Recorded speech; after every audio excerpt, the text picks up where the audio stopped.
Greenbat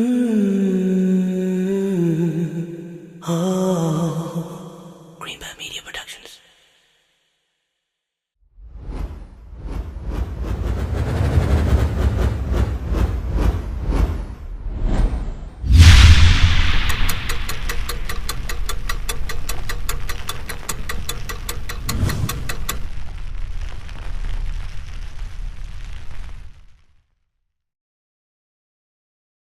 بسم الله الرحمن الرحيم والعصر إن الإنسان لفي خسر إلا الذين آمنوا وعملوا الصالحات وتواصوا بالحق وتواصوا بالصبر. So now, we talked about Surah At-Tin having more of a style of tabshir, and this one having more of a style of indar, meaning good news versus warning. The other thing that's very important to highlight is Surah At-Tin mentioned ajr. إِلَّا الَّذِينَ آمَنُوا وَعَمِلُوا الصَّالِحَاتِ فَلَهُمْ أَجْرٌ غَيْرُ مَمْنُونٍ. Right? This surah doesn't mention any ajr. Ajr means reward.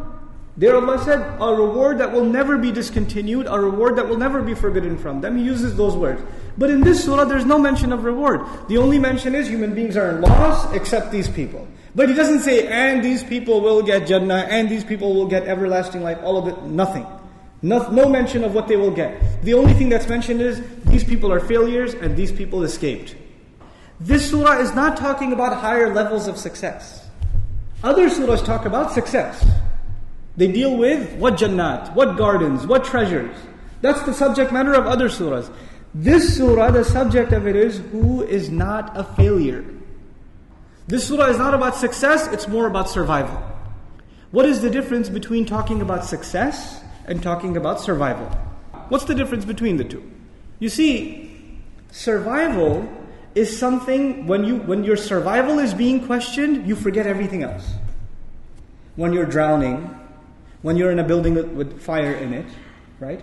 When there's a danger headed your way, when your survival is in question, you forget everything. And when your survival is in question, there is no time for you to talk about your what? Success. There's no need to talk about success. I mean, if you're working in an office and you're talking to your boss about getting a promotion, what are you talking about? Success. But the building went on fire, and you say, let me finish talking about my promotion first. I haven't just finished negotiating with. Does that make any sense? No. Because you can't talk about success unless you've already secured your own survival. You understand? That's the urgency of this surah. The bare minimum. The survival. The survival.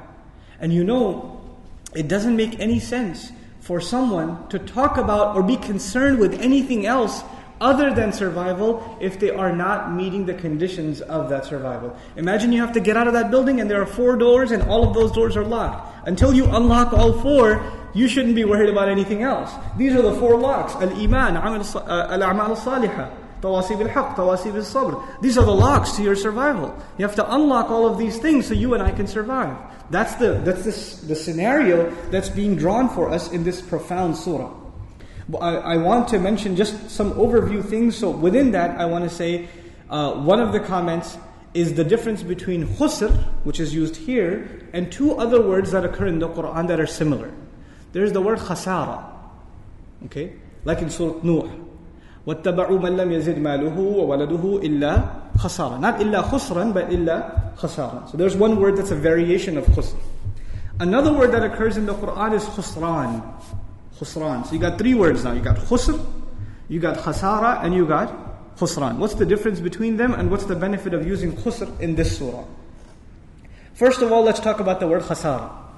Khasara means a loss above a pre-existing loss. There's already loss, and you're adding to that loss. That is called khasara. If Allah had used that word, then we would have already been in trouble, and we're adding to that trouble. But Allah actually, by using khusr, a lesson we're learning is we're not in trouble. We're not in trouble, but we put ourselves in trouble. It's not like we were in trouble to begin with. So let's see how khasara, this word which means basically loss above a pre-existing loss, how it's used in the Quran. وَنُنَزِّلْ مِنَ الْقُرْآنِ مَا هُوَ شِفَاءٌ وَرَحْمَةٌ لِلْمُؤْمِنِينَ وَلَا يَزِيدُ الظَّالِمِينَ إِلَّا خَسَارًا. وَلَا يَزِيدُ الظَّالِمِينَ إِلَّا خَسَارًا. We do not increase wrongdoers in nothing more but loss. Wrongdoers, are they already in loss? Yes.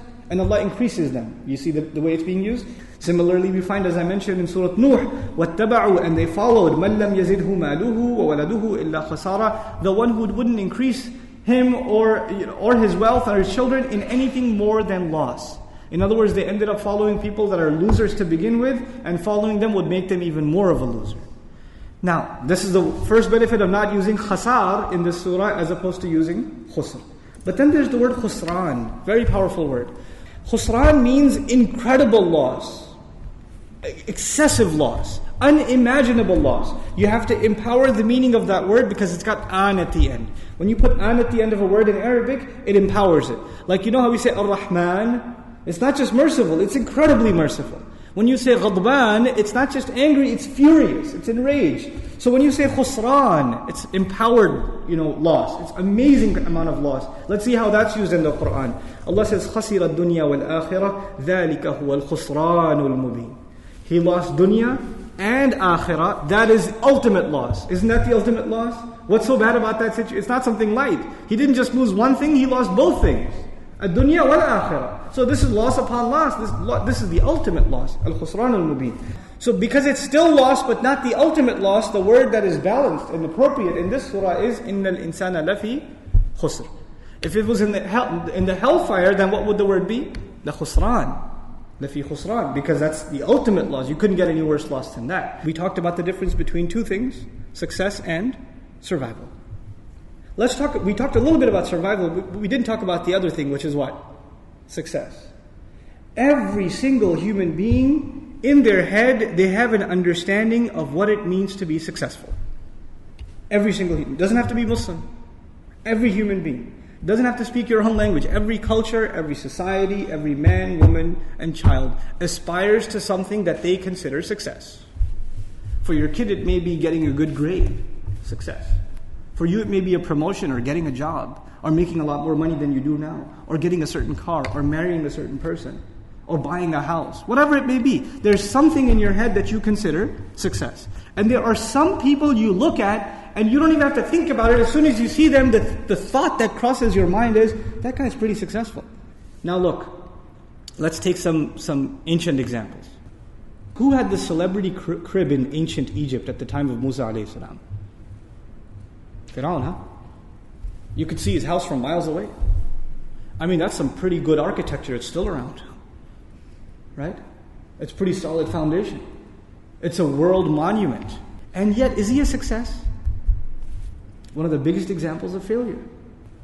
And look at Qarun in the Quran. Does he have a nice, big enough vault that people have to carry the keys to? But horrible failure. Then on the other hand, you have, if somebody gets deported from a country, you would consider that a failure. It's pretty embarrassing and humiliating, isn't it?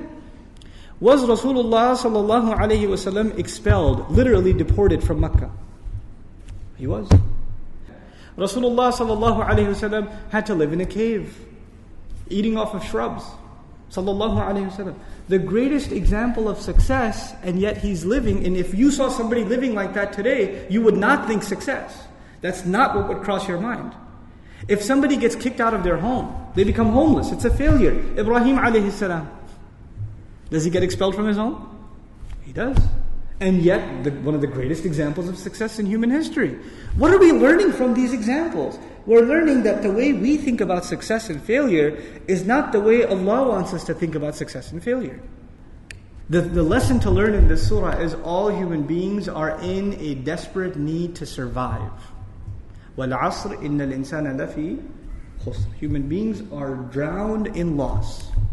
Human beings are lost. They're in loss, immersed in it. What does that tell you? That tells you that there are no exceptions. There are no exceptions. Allah doesn't say إِنَّ الْكَافِرَ لَفِي خُسْرٍ. Some Mufassirun commented, al-insan ay al-kafir. We'll talk about that. Like the human being, it's referring to the kafir. When Surah Al-Asr was revealed, وَالْعَصْرِ إِنَّ الْإِنسَانَ لَفِي خُسْرٍ. Those who only heard that much said, what are we going to do? Until the exception came and gave them relief. إِلَّا الَّذِينَ آمَنُوا وَعَمِلُوا الصَّالِحَاتِ وَتَوَاصَوْا بِالْحَقِّ وَتَوَاصَوْا بِالصَّبْرِ. So this exception becomes critical because this becomes a matter of our survival. This becomes a matter of our survival. And if we don't address this, then there's no point talking about success. There is no success then. We have to rearrange our thinking in regards to the demands that are being placed on us in terms of this surah.